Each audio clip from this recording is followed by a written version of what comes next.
Pat Mayo Hour.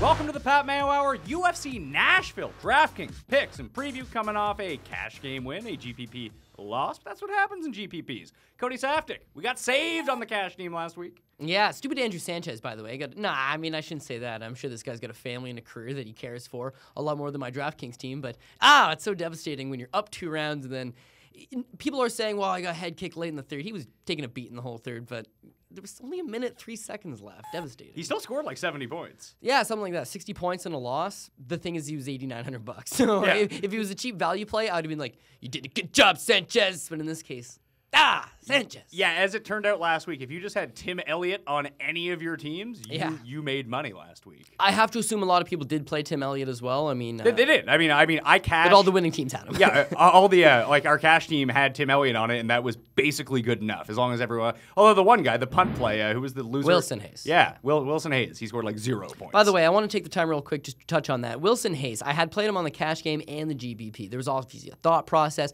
He's so cheap. He's in a 5-rounder. Maybe he can make something happen.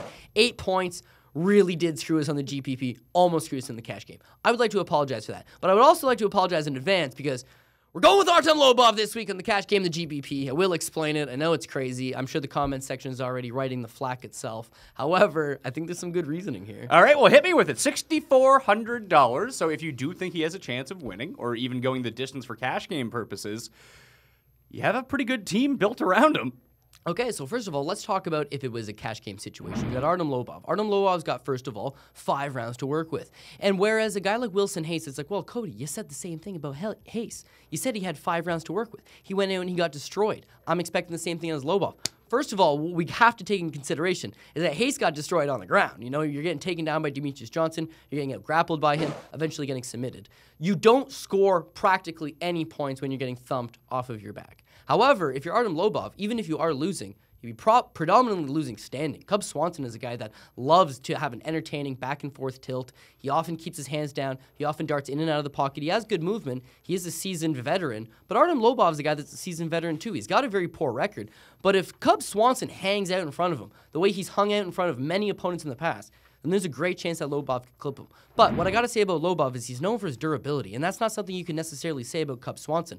Cub Swanson's fought the bigger fights. He's fought the higher level of competition. But we got to remember the fact that he's had his jaw broken a number of times. He's been having major hand surgeries dating back to 2011. He's had a couple bad 5-round fights that have gone against him where you start to see him just break and take some damage. And that last fight against Doo Ho Choi, Pat, even though it was fight of the year, he got rocked. He got seriously hurt. So what you have here is an unheralded Artem Lobov, who's not even ranked in the top 15. Hell, this guy's not even in the top 50 featherweight in the world. And you got him against Cub Swanson, who's the number 3 ranked guy in the UFC, number 4 or 5 ranked guy in the world. Obviously, he's going to be a big favorite, but this is MMA. This is a crazy sport. And similar to that Whitaker-Jacare fight, you can't just write off one guy saying the other guy's so much better. Whitaker won, right? Whitaker knocked him out. We had him on the GPP. They scored big. But the GPP was already broke by that point anyways. Listen, it's not going to happen every time. What I'm saying is that if you're going to make the line, if I was the lines maker on this, I don't mind having Cub Swanson a 4.5, 5-1 favorite, but to have him as a 7.5, yeah, minus 750 on the betting line. That's just atrocious. That's just crazy to me, especially when Cub Swanson's not Georges St. Pierre, where you're like, well, what's the worst that can happen? Maybe he gets clipped, but he's just going to take the guy down and grapple him, right? This is a guy in Cub Swanson. It's like, what's the worst that can happen? That he gets in a fight of the year candidate again, because then anybody could hit the guy and land. So those are my reasoning for the cash game purposes, is that if you're Artem Lobov, he's going to have a back-and-forth tilt. Whether he's getting beat up, he's going to have opportunities to land punches. And this is a guy that, despite having 12 professional losses, Pat, has only been finished 1 time since 2011. I believe he's only been finished 1 time by TKO in his entire career, been submitted twice. And he's often taken fights on a week's notice at between 145 to 165 pounds, often flying to different countries to take on the hometown guy in his backyard. He's always had the deck stacked against him, but he's still an upset specialist. They call him the Russian Hammer now, but they used to call him the Prospect Killer, and that's for good reason. Go check out his regional career before he got into the UFC. That's how he is. On The Ultimate Fighter, he tries to get in, loses. They bring him back as an alternate, total fluke, and what does he do? Knocks 3 guys out in a row. It's like, man, when this guy is not expected to win, he wins. When he is expected to win, he loses, like the Alex White fight. Brutal. But this is a fight that nobody's expecting him to win, and I think he can give a good account of himself.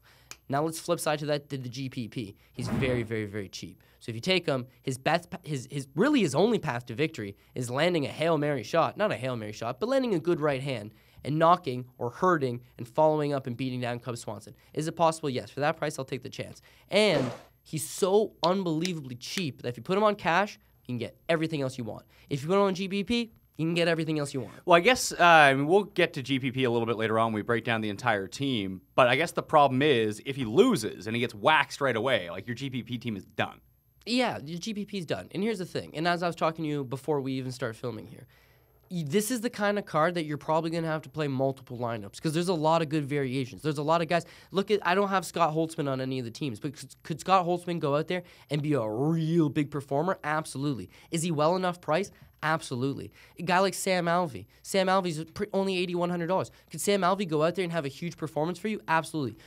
Could he dog it and not have a good performance and cost you a lot? Yeah, so you want to play on different spots. I'm just giving you the team I think is going to have the best opportunity to go out there. On GPP, I want the highest ceiling because you're playing one single team in the giant sea of GPPs. You want one that stands out, that has a good shot. I think that's it. On a cash game, likewise, I think Lobov fits it. Now, I'm understanding that it blew up in my face with Wilson Hayes. However, what are the chances it blows up in my face 2 times in a row? Does it get waxed? I don't think so. So we'll put it this way. I think you have taken, since the DraftKings format shifted to 6 players instead of 5, like 6 months ago, I think you've taken 2 guys that have been below $7,000. And generally those are like plus 450, plus 500 fighters. And last week, obviously, it blew up with Hayes. But you took Brendan Marino when he was like 6,800, and we almost won GPPs that week. Yeah. Like we just missed. Well, that's the big one because a lot of people, you got to factor in that not a whole lot of people are going to play Lobov, and a whole lot of people are likely. A lot of people played Hayes last week.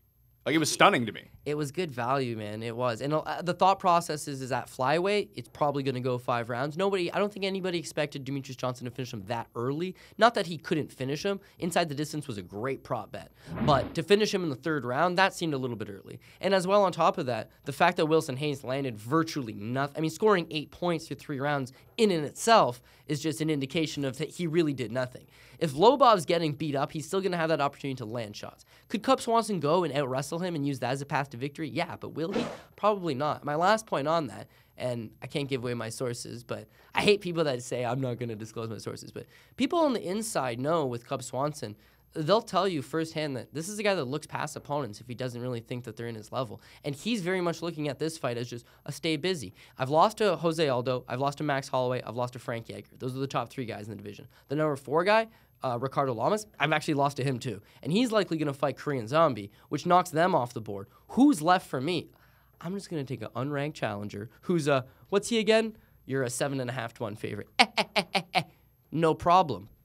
But what did I tell you last week with Whitaker and Jacare? Jacare was taking these stay busy fights and kind of looking past the guys in a little bit. I should be getting the title shot. I should be getting this. I should be getting that. Signing a big 8-fight deal prior to the fight. He's kind of overlooking past him in a little sense. I'm not saying he's overlooking past Lobov. I'm saying there's a possibility. And when you're throwing fisticuffs and you're 33 years old and you got a lot of wear and tear and you've been knocked down in the past, the possibility is there, and I'm willing to take a chance on it. All right, so I want to talk a little bit about the Tim Elliott thing last week. Yeah. So obviously I didn't watch because I don't watch the stuff, but I follow. Remember when we were roommates? You used to. Yeah, it's because you were always watching it. Then I had to sit there and watch crappy native reserve UFC from California. Whoa, Tachi Palace Fights is high-level shit, okay? Lemoore, California, that was a hotbed for flyweights, which Tim Elliott is, by the way. So why did Tim Elliott score so many points? Because it was takedowns, grand transitions. So takedowns and transitions are really where the moneymaker points are at here. I mean, it used to be quick finishes, that sort of thing that we were always targeting. But when DraftKings changed their scoring, it's this type of fighter that can really excel. And we saw it, on the poster behind you. Was it Joanna Jędrzejczyk? Yeah. Am I close on that? Close enough. Close enough? That's better than I used to be when I said exactly. Jędrzejczyk. Yeah, that's actually really incorrect. Yeah, as it turned out. I've been corrected enough times. It's 90% in my head now of what it's supposed to actually be. But she crushes DraftKings scoring too.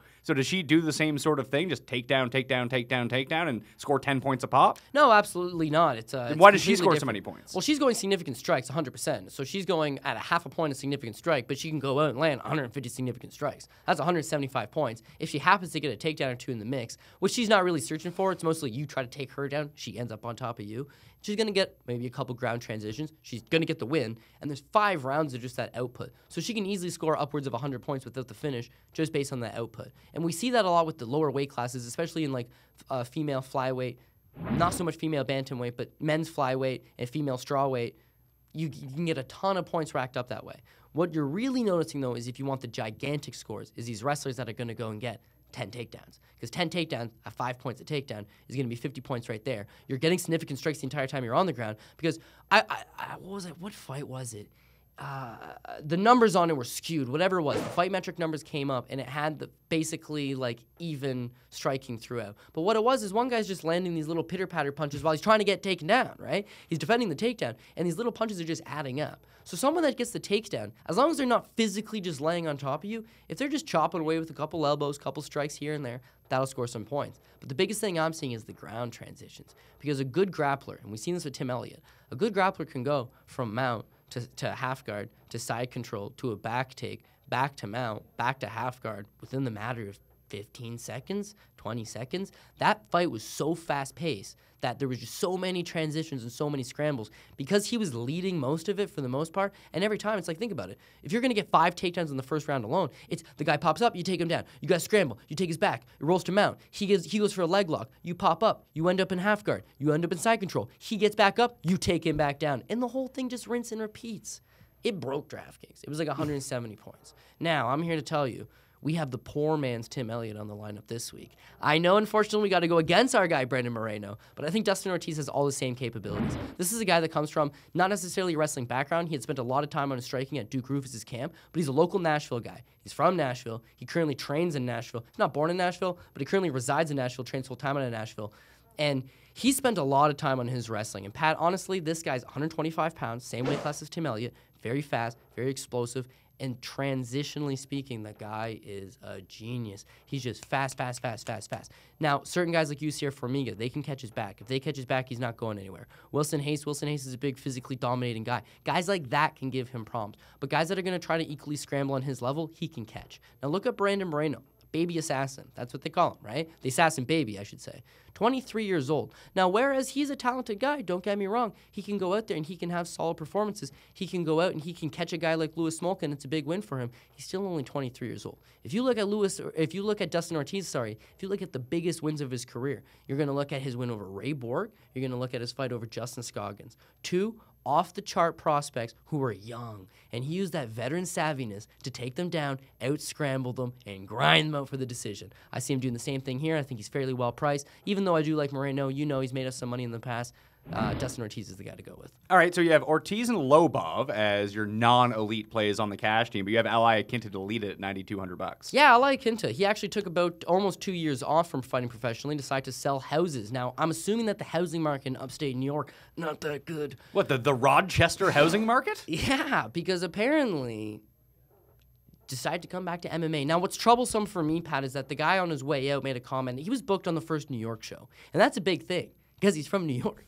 You would think that being an MMA fighter from that region, that's the dream, someday fighting at Madison Square Gardens. They give him a very winnable fight against Thiago Alves, who's got to make 155. He wouldn't make 155, by the way, but was going to try to make 55. This is tailor-made for a guy like Iaquinta to win. And he pulls out of the fight, not injured, not for any other reason, a booked fight that he had signed on. He pulls out saying, I don't get paid enough money, even though he had signed the contract. A little greasy. I don't think they get paid enough money, but don't sign it and then say you don't get enough money.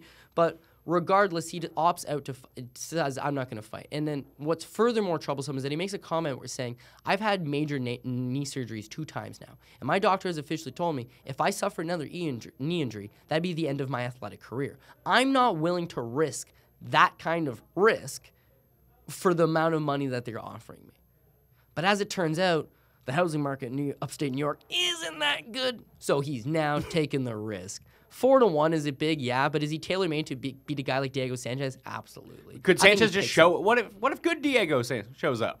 Good Diego needs to grind out a decision. And whereas a lot of people, he's had a lot of robbery decisions in the past where people are like, Diego didn't win that, and he just somehow grinds it out. I don't expect that to be the case here. If you're looking at Ally Quinta for what he is at the root of himself as a fighter, he's a good stand-up specialist. Good footwork, good crisp boxing skills. Comes out of that same Sarah Longo camp with guys like Aljamain Sterling, who just competed. Chris Weidman, who just competed. Eddie Truck Gordon, who was just on The Ultimate Fighter. So that whole camp has really been peaking at the same time physically, and he's been one of the guys that's benefited from that. Diego Sanchez plods forward. He always has. He doesn't move his head. He's very slow. He's very predictable, and you can just piece this guy up, Could Iaquinta knock him out? Yes. The only reason I say that is because even though Diego Sanchez is known for his durability, Joe Lozon caught him. Joe Lozon caught him clean. And Iaquinta is a clean striker. But beyond that, Diego Sanchez's only path to victory is hold this guy up against the cage, wall install, try to get a couple takedowns. And I just see him getting beat up. Could he win? Yeah. If you're looking at straight betting line, is minus 400 on a guy that could be mentally checked out, who has bad knees, is taking an extended layoff. Is that a bad idea? Yeah. But for DK purposes, I like him. Especially for cash game purposes, too. Yeah, because, I mean, even if he loses, he's not getting finished. All right, so he doesn't make your GPP team, but Brian Barberena makes both. Yeah, Brian Barberena is a big, tough, rugged guy. I mean, you're talking about a guy that made his UFC debut on short notice against Joe Ellenberger, the brother of Jake Ellenberger, who we're going to talk about in a bit. Joe Ellenberger is a tough guy. I mean, rare blood diseases largely kept him on the sidelines and prevented him from achieving the same levels as his brother, but he's still a decent talent. Brian Barberena takes the fight on short notice as a fairly sizable underdog, 2-1, upsets the odds makers, gets the win. Next fight against Chad Laprise, he's something like a 3-1 underdog. He loses a decision at 155. He decides to go up to 170 pounds. He takes on Sage Northcutt. He's something like a 4-1 dog. Wins. He takes on Warley Alves, 3.5-1 dog. Wins. Last one against Colby Covington. Colby Covington is unbelievably underrated and very, very good. He could not beat Colby Covington, but he decided after that, you know what? I can't beat guys like Colby Covington because they're so big. So he drops back down to 155, and that's what you're getting him at here. He's not particularly the biggest welterweight. Do we like him as a favorite, though? It seems like he's a better underdog than a favorite. Joe Proctor, his opponent, hasn't fought in 16 months. He's 2-2 in his last 4. He's been finished in his 2 losses. He's not known for his durability. Brian Barberena is known 100% for his durability. The problem is that when you're a big, strong, durable lightweight and you're taking on another lightweight, you can wear on him, you can break him down, you can take him into deep waters, and you can drown this guy. Against Sage Northcutt, inexperienced young kid, probably should be fighting at 55. That's what he did. Against Warley Alves, really big for the weight class, tired out, let the pressure of being in Brazil in front of his hometown get to him. You can break him down. Against a guy like Colby Covington, who's world-class and is elite and does not get tired, it proved to be a futile game plan. But putting him back at 55, this guy can hang with a lot of guys because of that durability. Now, if you look at Proctor, he's super exciting. But he's a lot like his mentor, Joe Lozon, in that he just goes for broke. And going for broke, he's either going to finish you or he's going to get finished. And that would be a terrible game plan to have against a guy like Brian Barberena. So is he going to change the way he fights? Who knows? He's been off the sidelines for 16 months. But also you got to think, been on the sidelines for 16 months. He's coming off a rather big setback in his last fight almost 2 years ago. So Brian Barberena seems to be well priced. I think he'll make the weight comfortably, be very big for the weight class, and should plot his way to a late stoppage. So right now the odds on the fight are minus 345 for Barberena. And shout out to my guy at DFS Jimmy on Twitter, who rigs up these cheat sheets for me, basically, that just show the percentage. They're just a statistical model based on what the output of the fighters are, their results, all combined into one. He has it right now that odds-wise that Barberena wins this fight, if he wins, 57% of the time by decision, which opens up, over 40% for a knockout or submission, which is good. Yeah, and once again, I'm looking at very much styles make fights. And in Proctor's case, you've got a guy that's going to try to... He's going to burn himself out on the swim there. He's going to redline himself out of gas. Never saves enough gas for the swim back. That's a good Robin Black saying that I've always enjoyed. Brian Barberena is the guy that swims all the way there, swims all the way back, and then fights a dude in a steel cage. He's just gritty. He's tough. He's durable. He comes from a good camp at the MMA lab in Glendale, Arizona. He's got everything that I like, and I am behind this guy. Do we like him better as an upset specialist? Yeah. But the thing with being an upset specialist is when you're winning more than you're losing, eventually you're going to be the favorite. This one's not necessarily a, ooh, he's the favorite all of a sudden. This one's very much the UFC being like, God damn, Barberena, we threw everything at you, and you handled half of it. Pretty impressive. Here's not a gimme, but here's one that conceivably you can go to bed sleeping at night instead of being like, oh man, this guy's going to try to kill me. Hector Sandoval makes Hector both Sandoval. teams at $8,200. Yeah, and if you want to bank me, if you want to follow me on this one, I like him on the betting line too. He's near even money. Matt Schnell. He's now minus 125. Yeah, it's fairly close to even. Now, Hector Sandoval, to get back to Tachi Palace fights, which you were insulting just a moment ago, the former champ there, man, and good. Kid Alex Hector Sandoval is a very, very tough, pretty good all-around athlete. Thing is, he's very, very short, and he had I think it was Willie Gates put him completely out on his ass. But I've always been behind this kid. It's just that he's a little small, and I didn't think he'd get his opportunity for the UFC. He only got his opportunity on the UFC on the unfortunate circumstance that they needed a short notice replacement for Wilson Hayes. Shorty Rock Sean Santella, took the fight. Santella couldn't pass his medicals. Kid Alex Sandoval got it ultra late notice, and he got choked out by Wilson Hayes in the first round. But him coming back from that, taking on a durable former Olympian, going out there, showing that his wrestling, team alpha male guy, wrestling's on par with some of the best guys. Even though he's 5'3", he is hard to take down because of that short stockiness. And he's got a massive overhand right that he'll go into the pocket, he'll throw it with you. He's getting more confident, more experienced by the day. Training with the high-level guys is improving him, but just competing at a high level all around is doing wonders for him. Now, Matt Schnell comes from the MTV show Caged, called MTV Caged, okay? What they did was they went and they got 4 hillbillies from Louisiana, and they were basically like, this is 4 hillbillies' journey into amateur MMA. None of these guys are expected to do anything. Nothing. Nilch. Nada. But this Matt Schnell kid, you had to like him. He was like the show's fan favorite, you know what I mean? He's like 18 years old. The gym owner at Karate Mafia goes to jail, which means the gym's closing down. So he gives 18-year-old Matt Schnell the keys. He's like, it's up to you to keep it running while I'm in jail, which is a lot of pressure for a kid. On top of that, his sister starts working at a strip club. His mom's an alcoholic. His old man's gone. It's like, damn. I feel for Danger, and he works his way out of it. Now, because they're in Louisiana, and it's kind of close to the same town as a guy named Dustin Poirier fights in the UFC, he ends up at the same gym that Poirier ended up with. I think it's Gladiator MMA. Tim Crater, UFC vet, baller, G.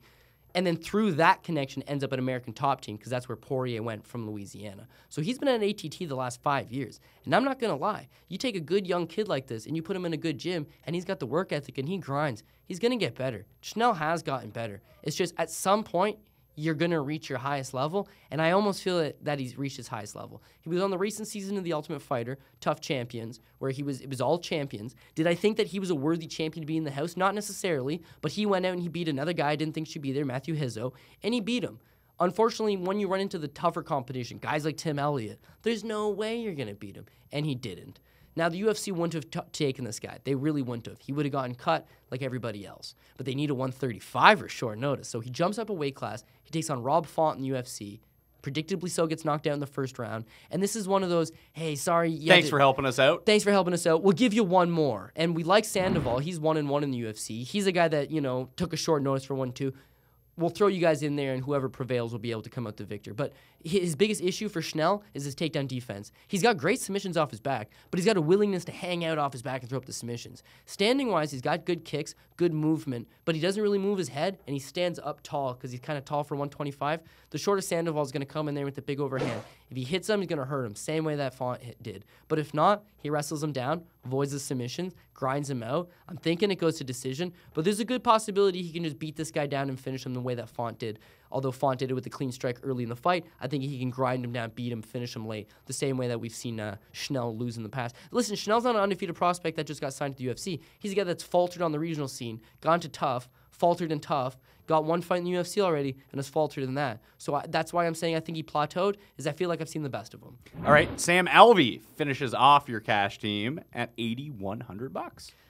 Yeah, I mean, if you were going to play multiple lineups and you were going to play multiple GPPs and you're just going for broke, I could see playing Talis Latis because, yeah, if the fight hits the ground, Talis Latis is great, and could he theoretically catch something on Sam Alvey? Sure. But if we're going with logically speaking here, Sam Alvey's hard to take down in the first place, let alone submit him. I mean, he's just durable. How about this one? A 62% chance by the numbers that Alvey wins by KO. No. See, this is another thing, right? Is it possible? Certainly. Apparently, it's 62% possible. Yeah, because when I don't know for sure, but I think what the numbers is factoring in how many KOs that Sam Alvey has over the course of probably his UFC, if not his MMA career. And then it's probably looking at Talis Latis and the amount of times that Talis Latis has been finished due to strikes and giving you some type of percentage. The thing is that Sam Alvey was on a string of 4 straight knockouts, but guys like Dan Kelly and Cesar Mutanche Ferreira, guys like that, what was it? Dylan Andrews.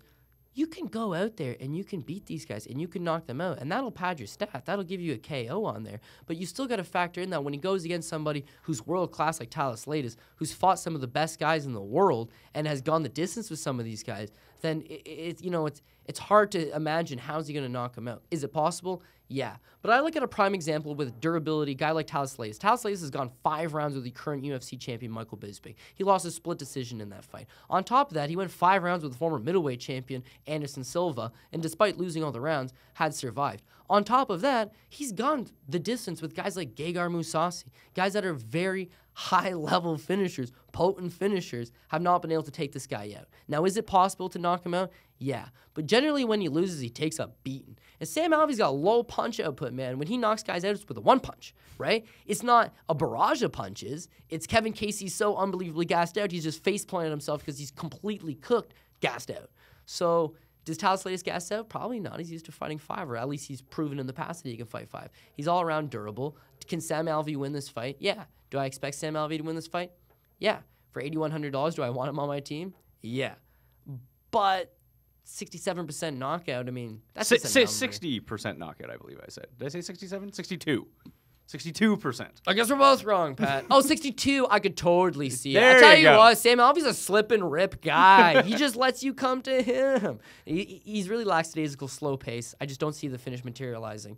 But I do think he just sprawl and brawl, so to speak. He Good won't for a actually have cash to game, sprawl, but is what you're saying. good for a cash game. All right, let's move to your GPP team. The crossovers that we have are Barberina, Ortiz, Lobov, and Sandoval. Tell me about John Dodson at $9,400 as your new highest price player. Yeah, the magician John Dodson. I mean, first of all, anybody that knows John Dodson knows that he has absolutely tremendous amounts of power in his hand. Now, the biggest question was, can that translate from 125 pounds to 135 pounds? And in many ways, yeah, absolutely. I think so. He's the only guy that's gone out there and knocked out. We talk about Demetrius Johnson, 10 straight title defenses. How good's this guy? He's had 2 cracks at Demetrius Johnson. He's knocked him twice the first time. In the first encounter, he was able to drop him in the first 2 rounds and win the first 2 rounds. Unfortunately, Demetrius Johnson is such a high-caliber champion.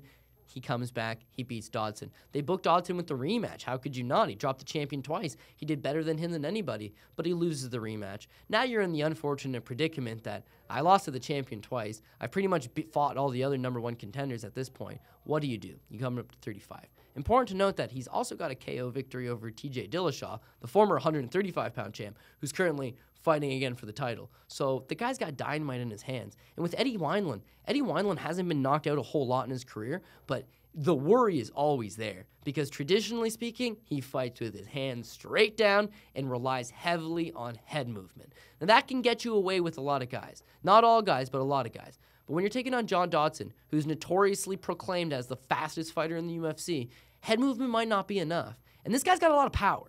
So I do think he clips Wineland at some point. Wineland would have to largely outbox him, keep the fight standing. It's possible. We've seen John Dodson have lackluster performances in the past if he's not overly motivated, but he blames that on weight cuts. He wasn't an overly big 25er, so I don't think he's definitely not an overly big 35er, but it's also important to note in his last fight, he went 5 hard rounds of John Lineker. In my opinion, won. Other people's opinions Like lost. The judges? Yeah, the judges. the people who want to cost me the manners. But it was a competitive fight against a guy that's a number 1 contender. Eddie Wineland used to be a number 1 contender back when he was the WEC number 1 contender in 2005. You know what I mean? The guy's been around for a very, very long time. And as a result, he can beat Frankie Saenz. He can slip by a couple of these guys that are not as experienced him on the way up. But eventually, he's going to run into a bad matchup, and John Dodson very much so is that. All right, last guy to fill out this team, Jake Ellenberger, who you were previously talking about. He's $7,800. If you're going to play multiple teams, not a bad idea to take Mike Perry as well. But Is Mike Perry that racist guy who knocks people out? Racist guy that knocks people out. The thing is that he's really not all that technical, man. I thought you were going to say he's not all that racist. No, I've seen worse. Georgetown. That's true. No, it's just he's really not all that technical. I mean, you're looking at a guy he's just a tough, I'm not going to call him a street kid, but a tough guy with a rugged mentality, comes from Michigan. And knock you out. Yeah, in your face, knock you out. He had a tough upbringing. He's fought his whole life through, right? Now you move this guy over to Winter Springs, Florida, and Mike Perry has an 80% KO. He's going to win, yeah. Because Yeah. if he's going to win, he's going to knock you out. And against Jake Ellenberger, a guy that's been knocked out in the past, then it's certainly a possibility. So it would lead me to believe that in this fight, like I'll play the Ellenberger lineup, but you said taking a few shares of Perry as well seems to make sense, only because if you have an 80% knockout, if you're going to win, it's going to 80% of the time it's going to be by knockout. You want to have that guy on your DraftKings team. Yeah, I'll tell you what, this one's really all going to come down to mindset. And what I mean by that is Jake Ellenberger is a guy that when he's at his finest, when he's in Bodog knocking out Pele in like 8 seconds, when he's in the UFC knocking out Jake Shields in like under a minute, damn, this guy's on. It's very few and far between. People will say, hey, that was a long time ago. Even the fight against Matt Brown, that's what he can do when he's on, but he's just so infrequently on. He's like Nate Marquardt almost. It's like, it's really hard to get what version you're going to get out of Jake Ellenberger. But what I mean is if he's got the right mindset, then he could be a dangerous guy. Now, he's always kind of doubted himself. Ever since he's got his first real string of losses, went through some adversity, he's always doubted himself. 2 fights ago, he switches camps. He gets back in with tough guys, Kings MMA, works with a sports psychologist, yeah. Gets basically focused, ready, takes on what is the biggest fight of his career at that time anyways, Matt Brown, because it's loser leaves town for him. He's done if he doesn't win this fight against Matt Brown. He goes out and he decides to do something that was a lot different for Jake Ellenberger. Jake Ellenberger used to go straight ahead. They call him the Juggernaut, and that's what he used to do to guys. He used to juggernaut them. Talk about that Pele fight. Talk about that Jake Shields fight. Talk about the best fights of his career. It's when he's moving forward and swinging. But at some point, he got caught and he got knocked out. And now he's doubting himself. Now he's not moving forward. Against Matt Brown, he's like, let's do it. He drops Brown. Brown gets up. Brown hurts him. He knocks out Brown. It's a huge moment for him. His next fight against George Masvidal. Here's the thing. He used the same game plan, only you can't do that against George Masvidal. You can't run at him. You can't go straight at him, man. He's just going to kill you. And he did. He beat up Jake Ellenberger. If Jake Ellenberger comes into this fight back to the old Jake Ellenberger of, you know what, Mike Perry's got heavy hands. I think I'm going to try to outbox him. Mike Perry at some point will just let his hands go, and he might clip Ellenberger. He might put him down. But if Ellenberger goes out there and he puts the pressure on Mike Perry, he's a better wrestler than Mike Perry is. He's got as much power. He's a little clean, a little cleaner, a little more efficient. And you got to realize something. This guy's out there grinding with Kings MMA. The guy used to be at Alliance, used to be at Rain Training Center, used to be, let's never talk about that time he was at Edmund Taverdian's gym, because that was just really a step backwards. But the guy's trained with the best guys in the world. And you got Mike Perry, whose top training partner got arrested a couple months back for beating up a woman at 7-Eleven. So it's apples and oranges. Now, that being said, Perry's made a career and in so far a UFC run out of going out there and just knocking dudes out. Just knocking dudes out, right? So would you play Jake Ellenberger on a cash game? No. And if you want to play multiple GPPs, you could put Perry on. But Ellenberger is going to be less played, less owned, less expensive. I'm going to take a chance on him. All right, so any other fights and fighters that we didn't talk about that you could see, again, if you're playing multiple lineups, you're only giving out 2 rosters on the show, but let's say you're going to play 10. Are there a few guys that you would sprinkle in between here? Yeah, absolutely. Like I was saying earlier on the show, Scott Hot Sauce Holtzman. I like this guy. Initially, I believe he is from Nashville, Tennessee, or Knoxville, Tennessee anyways. He used to play collegiate hockey out of Tennessee as well. $9,300. $9,300, he's very expensive. Now, he's got one of those games that he'll go out there, he'll out-grapple you, he'll take you down, he'll try to dominate you physically. Standing, he's got good strikes. It's that not robotic, is that he doesn't really snap his punches. He's not turning his hips into it, and likewise, he just doesn't have a whole lot of power standing. When he took on Anthony Christodoulou, he essentially took on a bag of potatoes, and it took him 3 rounds to finish the bag of potatoes. Now, was this bag of potatoes Irish? Greek. Oh. But, you know, they like potatoes, too. That's true. How many times do you get Greek food that they don't just give you a bunch of potatoes? You know what? You're right. Yeah, think about it, right? I'm sure some people will take that offensively, but don't. I love Greek food. And Anthony Christodoulou, I don't like him necessarily. But Scott Hot Sauce Holtzman, put a little hot sauce on those potatoes there. He's a tough, durable, good enough guy, but he still is susceptible to losing to mid-class guys like a Drew Dober, right? They can go out, they can have a tough fight with him. Now, he's taking on Michael McBride, the distant cousin of Danny McBride. That's a lie. However, McBride took a short notice fight against Nick Lentz, and Nick Lentz is a tough guy to fight anytime, let alone on short notice. And Nick Lentz took him down and physically dominated him. But in this fight here, he's taking on Scott Holtzman, who should take him down physically dominate him. It should be very much a lot of the same thing. So I do see him take him down, dominate him. Now, the reason why I didn't particularly play him is, first of all, Scott Holtzman ain't Nick Lentz. Let's take that into consideration. Much worse wrestling, definitely not as savvy, worse ground game. Striking's probably not on par, actually. Nick Lentz is just better all around. And what McBride really showed is that even though he was taking on a better wrestler, better grappler all around, is that he wasn't that bad. He was getting up. He was working his way up. So you look into him, and he's got a bit of a boxing background, but he's from Iowa. And when they interview him and they say, talk about, getting into what martial art got you into fighting and this and that, your upbringing, he doesn't say he wrestled anywhere notable, but he says, I'm from Iowa. We all know how to wrestle.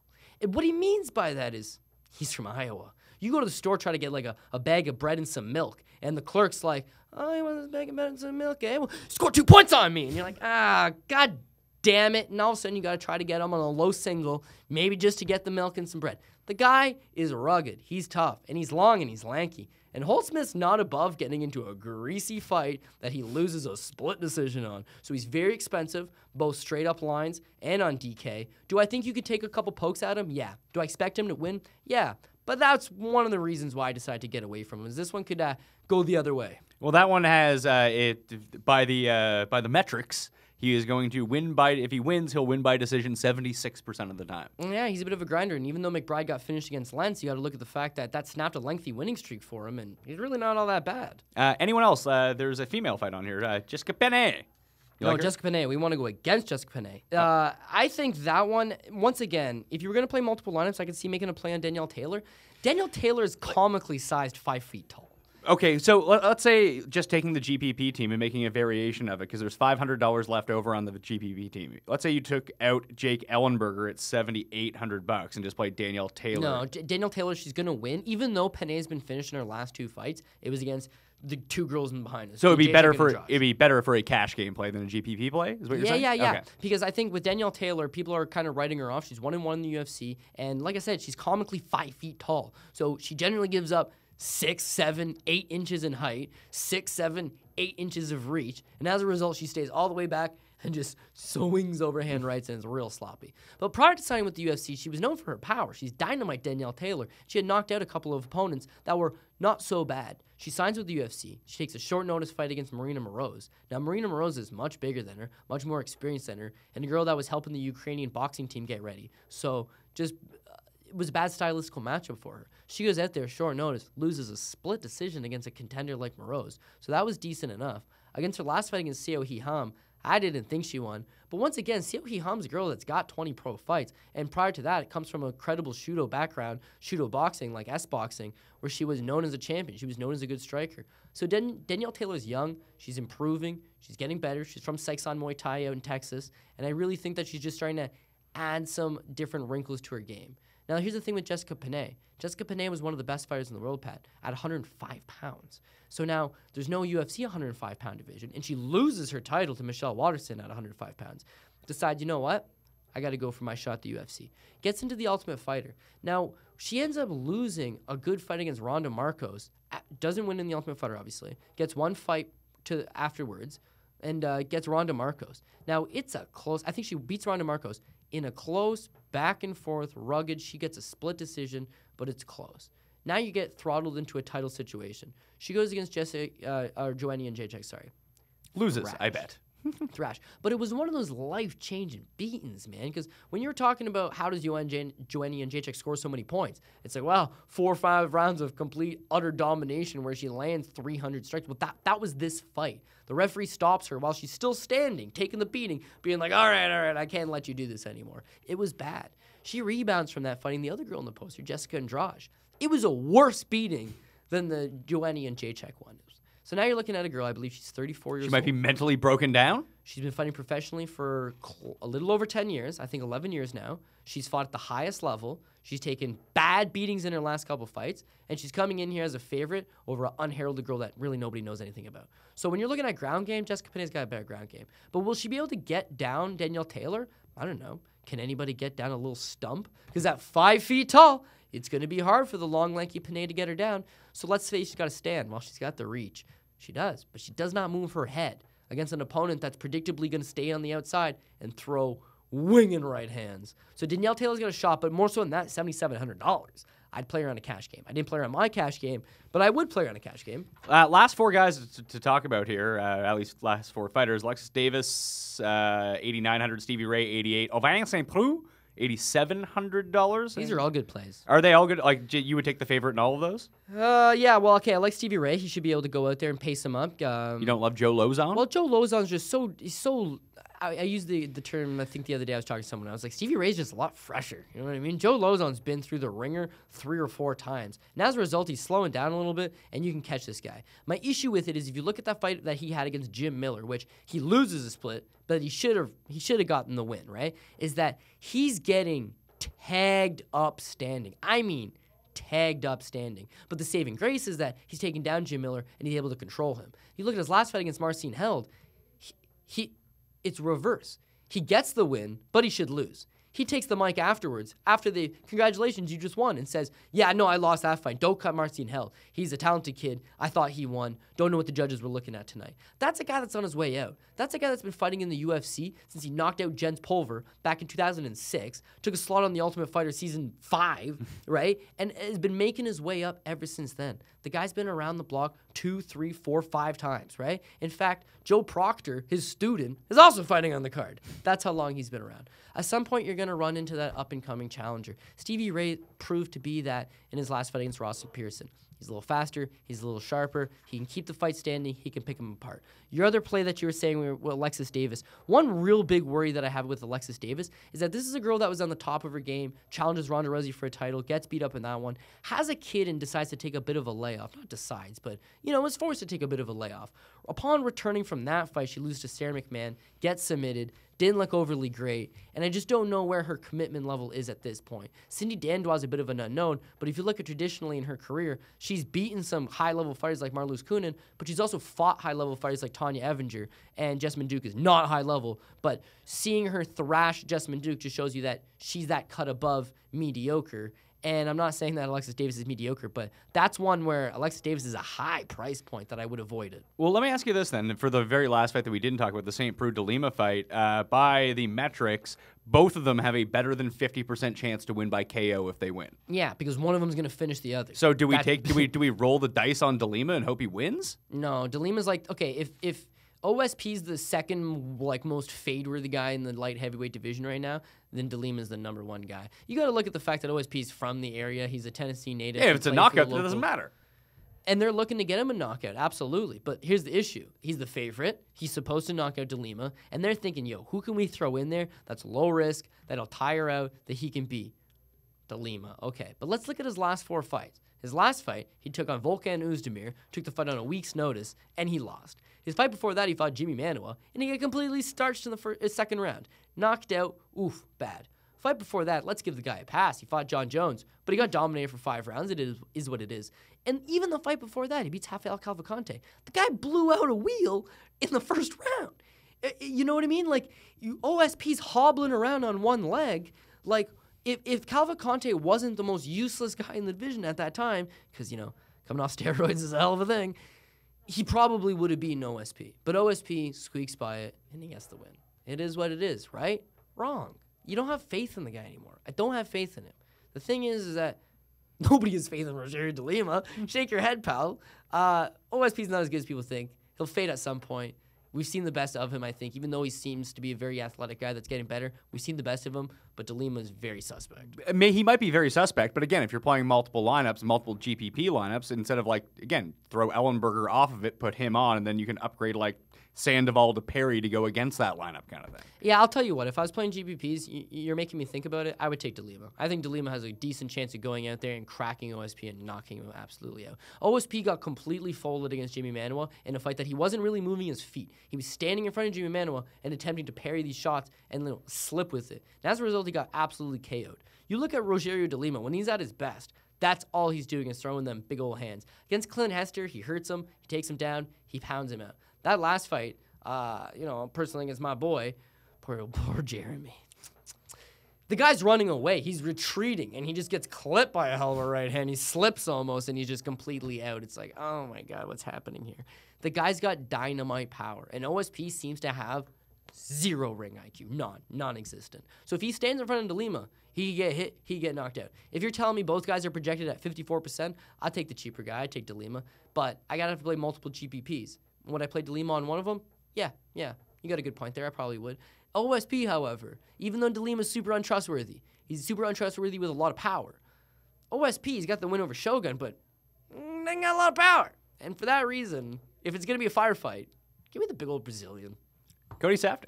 Check him out on Twitter, at CJ Saftic. What do you got coming up on the Fight Network? Yeah, coming up on Fight Network, obviously doing a lot of Features. Bellator-related stuff, feature-related stuff, UFC-related stuff. Any good ones coming up that you like, that you're writing now? Well, I mean, we got the Bellator card this Friday. It's Daniel Strauss versus Patricio Pitbull 4. And then the thing that's really intriguing to me is, write it in the comment section if you can think of one. But I know it's happened in boxing. Obviously, I think Pacquiao Marquez maybe fought 5 times. And kickboxing, it happens all the time. But in MMA, I don't think 2 guys have ever squared off 4 separate times. It's possible that Travis Fulton beat up some guy in Iowa 10 different times. I don't know. You'd have to check his record for me. But I think this is probably the first. What do you even call 4 times? You know, you got a rematch, you got a trilogy. What's a 4 off? What is that? I don't know. The quad something? Well, it's interesting. The quad trilogy? a quadrilogy? Quadrilogy? Because there's an Aliens box set that you can buy. It's like the quadrilogy. I think they just made the word up. Well, you can get away with that when you're in the world of aliens. You can be like, yeah, it's not a word now, but you go 5,000 years in the future and you see what's up. That's pretty much about it. That's where I stand. So, hope we're going to make another one. Looking at the card real quick, if there's anybody else that we forgot to more or I less think that's mention. everybody.